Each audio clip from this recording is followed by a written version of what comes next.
منی، مزی اور ودی کی تفصیل اس ویڈیو میں جانیں گے، اور مرد اور عورت کی منی میں فرق کیا ہوتا ہے، کس چیز کے بدن سے نکلنے کی وجہ سے غسل فرض ہو جاتا ہے اور کس چیز کے بدن سے نکلنے کی وجہ سے غسل فرض نہیں ہوتا، تفصیل اس ویڈیو میں جانیں گے۔ واضح رہے کہ مرد و زن کی اگلی شرمگاہ سے پیشاب کے علاوہ 3 قسم کے مادے نکلتے ہیں۔ منی، مزی اور ودی، یہ 3 طرح کی چیزیں مرد و عورت کی شرمگاہ سے اگلی شرمگاہ سے خارج ہوتی ہیں۔ مرد کی منی گاڑھی اور سفید رنگ کی ہوتی ہے اور عورتوں کی منی پتلی اور زرد رنگ کی گولائی والی ہوتی ہے۔ مردوں کی منی لمبائی میں پھیلتی ہے۔ منی جو ہوتی ہے یہ شہوت کے ساتھ، لذت کے ساتھ کود کر جسم سے نکلتی ہے، اور جب یہ نکلتی ہے تو اس کے بعد عضو کا انتشار ختم ہو جاتا ہے، یعنی مرد کی شرمگاہ میں جو شہوت موجود ہوتی ہے تو منی کے نکلنے کی وجہ سے وہ ختم ہونا شروع ہو جاتی ہے اور ختم ہو جاتی ہے۔ منی جب تر ہوتی ہے، کسی جگہ پر اگر لگ جائے، جب یہ تر ہوتی ہے تو اس میں خرما کے شگوفے جیسی بو اور چپکاہٹ ہوتی ہے، اور منی جب خشک ہو جاتی ہے تو اس کے خشک ہو جانے کے بعد انڈے کی سی اس میں سے بو آتی ہے۔ مزی کیا ہوتی ہے؟ مزی جو ہوتی ہے یہ پتلی ہوتی ہے اور سفیدی مائل پانی کی طرح کی ہوتی ہے، جو شہوت کے وقت بغیر شہوت کے نکلتی ہے، یعنی یہ کود کر نہیں نکلتی، شرمگاہ سے اسی طرح بہنا شروع ہو جاتی ہے، اور اس کے نکلنے کی وجہ سے شہوت میں کمی نہیں آتی، شہوت اسی طرح شرمگاہ کی برقرار رہتی ہے، اس میں کمی نہیں آتی، بلکہ شہوت میں اس کے نکلنے کی وجہ سے مزید اضافہ ہو جاتا ہے، یہ ہوتی ہے مزی۔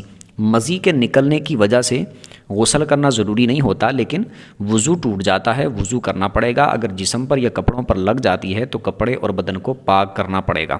اور ودی جو ہوتی ہے، ودی سفید گدے رنگ کی گاڑھی ہوتی ہے، یعنی اس کا رنگ سفید ہوتا ہے لیکن تھوڑا تھوڑا گدلا ہوتا ہے، اور یہ تھوڑی گاڑھی ہوتی ہے، جو پیشاب کے بعد اور کبھی اس سے پہلے اور کبھی باہمی تعلق قائم کرنے سے پہلے یا بعد، یا پھر غسل کے وقت یا غسل کے بعد اس طرح جسم سے خارج ہو جاتی ہے۔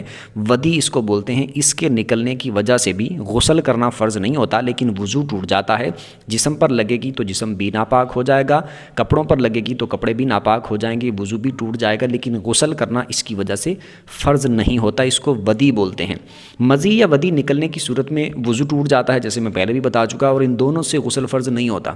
مزی اور ودی دونوں ایسی چیزیں ہیں جن کی وجہ سے وضو تو ٹوٹے گا، کپڑے بھی ناپاک ہوں گے، بدن بھی ناپاک ہوگا، لیکن ان دونوں کی وجہ سے غسل کرنا فرض نہیں ہوتا۔ اور منی جو ہے، اگر یہ کود کر نکلنے کے علاوہ، یعنی شہوت کے بغیر، کود کر نکلنے کے بغیر اگر جسم سے نکل آتی، جیسے ڈر اور خوف کی وجہ سے، اس طرح کے کسی معاملے کی وجہ سے جسم سے نکل جاتی ہے، تو اس کی وجہ سے بھی پھر غسل کرنا فرض نہیں ہوگا۔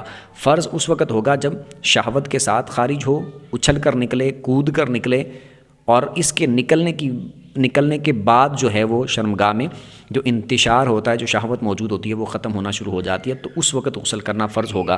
لیکن اگر سونے کی حالت میں نکل جائے، جیسے احتلام والا معاملہ پیش آ جائے، تو اس وقت تو بندے کو نہیں پتا کہ شہوت تھی یا نہیں تھی، کود کر نکلی یا نہیں نکلی تھی، اس طرح کا معاملہ اس کو نہیں پتا، پھر بھی اس پر غسل کرنا فرض ہو جائے گا۔ یہ احتلام والی الگ صورت ہوگی۔ امید کرتا ہوں منی، مزی اور ودی کے بارے میں آپ کو پتہ چل گیا ہوگا۔ پھر بھی اس سے متعلق آپ کا کوئی سوال ہو، کمنٹ میں اپنا سوال پوچھ سکتے ہیں، ویڈیو کے بارے میں اپنی رائے دے سکتے ہیں۔ ویڈیو اچھی لگی ہو تو لائک کر کے چینل کو سبسکرائب کر کے بیل آئیکن پر پریس کر لیں، تاکہ جو بھی اس طرح کی ویڈیو اپلوڈ ہو اس کا نوٹیفیکیشن آپ تک پہنچ جائے۔ اگلی ویڈیو تک کے لیے اجازت دیجیے۔ اللہ حافظ۔